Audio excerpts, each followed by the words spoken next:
Bapak Ibu Saudara yang terkasih dalam Tuhan, hari ini kita bersyukur minggu terakhir ya di bulan April ya, tak terasa kita akan meninggalkan bulan April dan akan memasuki bulan Mei ya. Semua karena anugerah Tuhan, semua karena penyertaan Tuhan. Pembacaan perenungan firman Tuhan pagi hari ini kita berada di kitab Daniel pasal 1.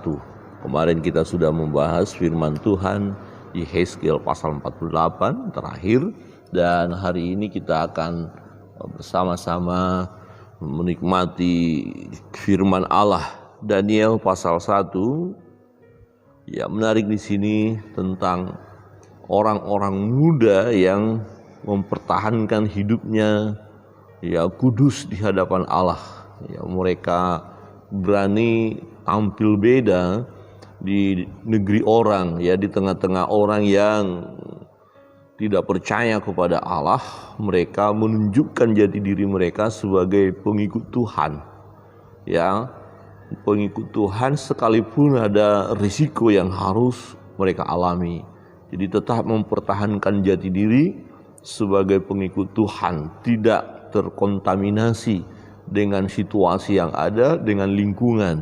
Nah, ini penting sekali Bapak Ibu Saudara yang terkasih dalam Tuhan, secara untuk kaum muda, karena kebenaran firman Tuhan yang kita renungkan bagaimana perjalanan Daniel, Sadrak, Mesak, dan Abednego, di mana ketika mereka punya kesempatan untuk mengambil bagian di dalam pemerintahan ya, tetapi ada seleksi. Nah, di dalam seleksi itu kita lihat mereka tetap mempertahankan jati diri mereka sebagai pengikut Tuhan, sebagai penyembah Allah yang hidup, dan mereka membuktikan pembelaan Tuhan dalam hidup mereka.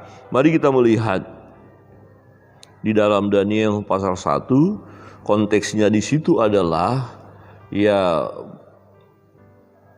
Babel menyerang Yehuda, serangan yang pertama tahun 605 sebelum Masehi ya, serangan pertama, dan salah seorang raja diangkut ya ke sana bersama dengan Daniel, Sadrak, Mesak, dan Abednego. Nah, ayat pertama dikatakan begini, pada tahun yang ketiga pemerintahan Yoyakim raja Yehuda, datanglah Nebukadnezar raja Babel ke Yerusalem lalu mengepung kota itu. Tuhan menyerahkan Yoyakim raja Yehuda dan sebagian dari perkakas-perkakas di rumah Allah ke dalam tangannya. Semuanya itu dibawanya ke tanah Sinear, ke dalam rumah dewanya. Perkakas-perkakas itu dibawanya ke dalam perbendaharaan dewanya.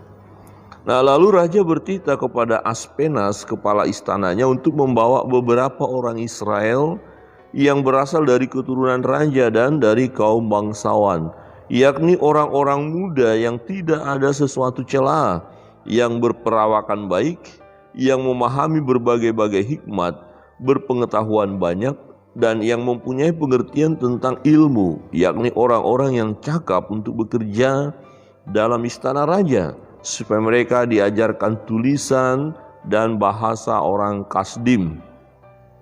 Dan raja menetapkan bagi mereka pelabur setiap hari dari santapan raja dan dari anggur yang biasa diminumnya. Mereka harus dididik selama 3 tahun, dan sesudah itu mereka harus bekerja pada raja. Nah, di antara mereka itu ada juga beberapa orang Yehuda, yakni Daniel, Hananya, Misael, dan Azaria. Pemimpin pegawai istana itu memberi nama lain kepada mereka. Daniel dinamainya Belsasar, Hananya dinamainya Sadrak, Misael dinamainya Mesak, dan Azaria dinamainya Abednego. Nah, menarik di ayat 8. Jadi waktu seleksi diadakan, ya, selama 3 tahun akan dididik untuk kemudian ditempatkan dengan posisi-posisi yang bagus di istana. Nah, 4 orang ini bersama dengan pemuda-pemuda yang lain. Di ayat 8 dikatakan, Daniel berketetapan untuk tidak menajiskan dirinya dengan santapan raja dan dengan anggur yang biasa diminum raja. Dimintanyalah kepada pemimpin pegawai istana itu supaya ia tak usah menajiskan dirinya. Pertama, teladan yang perlu kita ikuti ya, secara kaum muda ya, semua kita, tetapi konteksnya di sini kita lihat sebagai anak-anak muda yang punya kesempatan duduk di pemerintahan, ya tetap mempertahankan jati diri sebagai pengikut Allah, pengikut Tuhan, ya, dan tidak menajiskan diri. Nah, Daniel, Sadrak, Mesak, dan Abednego mengetahui bahwa makanan-makanan yang diberikan kepada mereka ya adalah makanan yang tidak halal bagi mereka sesuai dengan iman kepercayaan mereka. Ya, karena diberikan anggur, minuman-minuman raja tentu memabukkan. Dan ada terjemahan lain juga dikatakan bahwa makanan-makanan itu penafsiran bahwa sudah disembayangi dulu, ya sama dengan makanan-makanan yang ya sudah dipersembahkan ke dewa-dewa mereka, ke Tuhan mereka, kira-kira begitu. Karena memang mau memberikan yang terbaik bagi orang-orang muda yang dipilih itu, jadi dicarikan makanan yang terbaik ya pada saat itu konteks dari Babel. Jadi makanan yang terbaik di Babel itu diserahkan atau diberikan kepada anak-anak muda ini supaya mereka nanti gagah, cakep, pintar. Ya, jadi diperhatikan. Tetapi bagi Daniel, ya melihat bahwa ini tidak sesuai dengan imannya, maka dia berkata, jangan berikan kami makanan itu. Nah, ini merupakan satu pergumulan ya, yang juga bagi pegawai yang merawat mereka. Entar kalau kondisi tubuh mereka menjadi lemah, ya tidak kuat dan tidak pintar, kan pengawas itu yang akan menjadi sasaran raja. Tetapi Daniel berkata, kami jangan berikan makanan itu ya, supaya ia tak usah menajiskan dirinya. Sangat-sangat menyedihkan jika kita melihat kenyataan masa kini. Ada orang-orang yang menggadaikan imannya, ya, tidak lagi mempertahankan jati dirinya sebagai pengikut Tuhan, tidak mampu mempertontonkan kehidupan sebagai pengikut Tuhan hanya karena ingin menjabat, ingin menduduki posisi tertentu supaya dia bisa naik pangkat, supaya dia menjadi orang terkenal, supaya dia mendapatkan posisi yang dirindukan, mengabaikan Tuhan. Ini sesuatu yang menyedihkan tentunya. Tetapi Daniel berketetapan untuk tidak menajiskan dirinya ya dengan makanan-makanan yang disuguhkan kepada mereka, karena bagi iman atau kepercayaan daripada Daniel, Sadrak, Mesak, Abednego, makanan itu tidak baik untuk mereka ya, karena makanan itu bisa memabukkan mereka. Ya, kalau boleh kita ambil istilah, kalau dalam PL juga ada, itu mungkin makanan haram bagi mereka ya. Ya, tidak siap atau tidak cocok ya bagi mereka karena bertentangan dengan aturan Tuhan. Nah, apa yang terjadi ketika mereka mempertahankan jati diri mereka sebagai pengikut Tuhan? Di ayat 9, maka Allah mengaruniakan kepada Daniel kasih dan sayang dari pemimpin pegawai istana itu. Tetapi berkatalah pemimpin pegawai istana itu kepada Daniel, aku takut kalau tuanku raja yang telah menetapkan makanan dan minumanmu berpendapat bahwa kamu kelihatan kurang sehat dan daripada orang-orang muda lain yang sebaya dengan kamu, sehingga karena kamu aku dianggap bersalah oleh raja. Ini satu pergumulan kepada pengawas itu. Tetapi lihat Tuhan bekerja. Ya, Tuhan bekerja baik bagi Daniel, Sadrak, Mesak, dan Abednego, demikian juga kepada pengawas istana itu.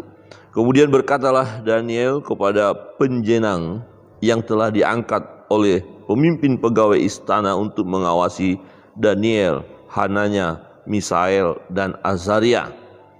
Ya, adakanlah percobaan dengan hamba-hambamu ini selama 10 hari, dan biarlah kami diberikan sayur untuk dimakan dan air untuk diminum. Wow, kita lihat apa yang mau kita bisa lihat tadi, mereka mempertahankan iman mereka, dan yang kedua, ya berani tampil beda ya. Di sini yang saya lihat, berani mereka menghadapi tantangan. Ini resikonya begini, kalau mereka ternyata dengan makanan hanya sayur-sayur saja dan air saja, dan ternyata kesehatan mereka menurun, ya mungkin akan loyo, pucat, ya tidak bisa mengikuti pelatihan, pelajaran, maka ya mereka akan menghadapi risiko dan juga pengawas tadi. Ya, tetapi di sini kita lihat berani membuktikan. Ya, berani membuktikan. Ayo, ya ada kan percobaan. Nah, kira-kira bagaimana hasilnya? Jadi ada orang berkata, wah makanan-makanan yang enak akan membuat kita lebih hebat. Tidak juga ya. Nah, ini nanti kita akan lihat, ternyata Daniel bersama teman-temannya mau membuktikan. Adakah kita siap membuktikan iman kita ya di khalayak ramai atau di mana kita berada? Saudara misalnya di pekerjaan, saudara buktikan. Ya, ada kan percobaan. Saya sebagai orang benar yang mempertahankan hidup kudus, bagaimana kinerja kita, bagaimana ya hasil pekerjaan kita, bagaimana keadaan kita, lebih baik siapa? Kira-kira begitu. Baik di pekerjaan, yang lagi studi, ya sekolah, coba tantang, buktikan saya sebagai pengikut Tuhan lebih baik yang mana, ya. Tapi karena memang kita benar-benar membuktikan ya jati diri kita sebagai orang percaya, dan akhirnya orang lain akan melihat. Nah, sesudah itu bandingkanlah perawakan kami dengan perawakan orang-orang muda yang makan dari santapan raja, kemudian perlakukanlah hamba-hambamu ini sesuai dengan pendapatmu. Didengarkannya lah permintaan mereka itu, lalu diadakan percobaan dengan mereka selama 10 hari. Wow, ini tantangan yang menarik ya. Ya Kak, konteks kita sekarang banyak ya yang berhadapkan kira-kira begini. Oke, kamu pengikut Tuhan, coba buktikan bahwa Tuhanmu hidup ya. Hadapi tantangan ini kan gitu. Apakah kita langsung ciut? Waduh, jangan dong gitu. Ya, kalau memang Tuhanmu berkuasa, kalau Tuhanmu memang hidup, ya coba hadapi tantangan ini, kira-kira begini. Ya. Oh, kita berkata, "Oh ya siap. Buktikan aja." Ya. Saya akan tetap membuktikan atau menghadapi tantangan itu dan tidak akan melepaskan iman percaya saya. Saya tidak akan berbaur dengan pola-pola hidup yang tidak sesuai dengan kebenaran firman Allah. Saya akan tetap mempertahankan ya pola-pola hidup yang sesuai dengan firman Allah. Oh, mungkin orang berkata, "Oh, kamu hidupmu ya, gaya hidupmu itu gaya kuno." Ya, ini era milenial sekarang kan. Hati-hati kaum muda. Ya digoda untuk ya berbaur dengan situasi milenial yang berbahayanya, yang tidak sesuai dengan firman Allah. Ikut-ikutan, pemuda-pemuda Kristen ikut-ikutan dengan gaya-gaya milenial yang tidak sesuai dengan firman Allah. Nggak mampukah ya adakan tantangan menghadapi bahwa saudara tetap mempertahankan nilai-nilai kekristenan itu, nilai-nilai iman saudara di era milenial ini. Wah, itu yang menarik. Jadi jangan ya terbawa arus. Ya, jangan meleburkan diri dengan gaya hidup milenial yang bertentangan dengan firman Allah. Yang bertentangan ya. Ya, tidak semua gaya hidup milenial ini bertentangan, tidak. Ya, ada memang yang mau menyeret kita untuk kemudian mengandalkan teknologi, mengandalkan kepintaran dan mulai melupakan Tuhan. Wah, bahaya sekali ya. Berbahaya sekali. Kita umat Tuhan, tidak hanya kaum muda, semua orang tua, orang dewasa. Ya, kita harus berani ya mempertahankan nilai-nilai iman kita. Ya, di tengah keadaan dunia yang semakin luar biasa, kemajuan teknologi Dan di era milenial ini dikatakan bahwa keadaan kita bisa melihat ya bahwa lebih asik manusia itu dengan dirinya sendiri ya. Kasih seorang yang akan lain semakin dingin, kata firman Tuhan, dan itu sudah mulai jelas kita lihat ya, tanda-tanda akhir zaman. Nah, mari kita hadapi tantangan di era milenial dengan menunjukkan terus jati diri kita sebagai orang percaya, sebagai pengikut Tuhan ya. Jadi kalau ada kesempatan-kesempatan seperti tadi Daniel, Sadrak, Mesak, Abednego ada kesempatan dalam menduduki posisi-posisi hebat, kemudian waktu ada seleksi harus berbaur bersama dengan gaya hidup orang Babel. Daniel, Sadrak, Mesak tidak mau dengan hal itu. Dia mempertahankan jati diri mereka walaupun mereka adalah orang-orang buangan. Ya, itu bukan negeri mereka. Mereka pendatang di situ. Mereka orang-orang buangan dari Yehuda, ya, dari Yerusalem. Tetapi mereka tetap, saya tahu jati diri saya. Ya kira-kira begini. Ya di kampung kita adalah orang percaya, orang Kristen, setia. Jangan sampai setelah di kota kita mulai gaya kota. Ya, nilai-nilai kekristenan itu hilang. Yang ada hanya gaya kota yang tak tampak sedikit pun nanti kita sebagai orang percaya, kan mengerikan sekali.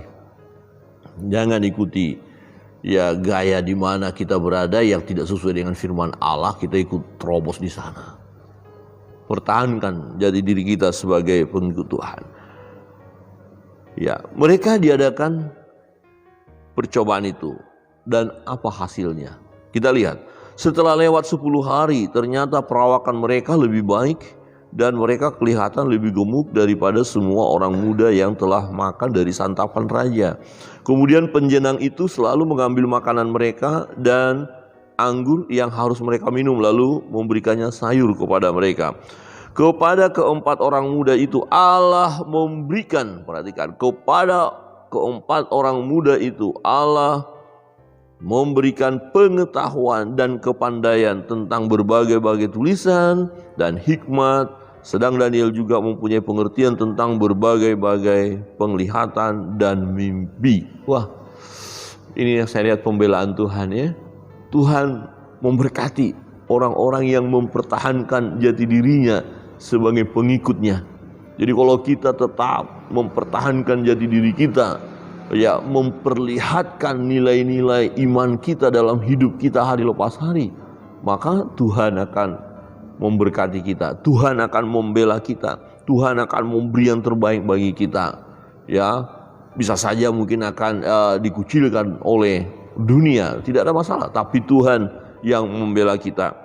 Ya, setelah lewat waktu yang ditetapkan raja bahwa mereka sekalian harus dibawa menghadap, maka dibawalah mereka oleh pemimpin pegawai istana itu ke hadapan Nebukadnezar.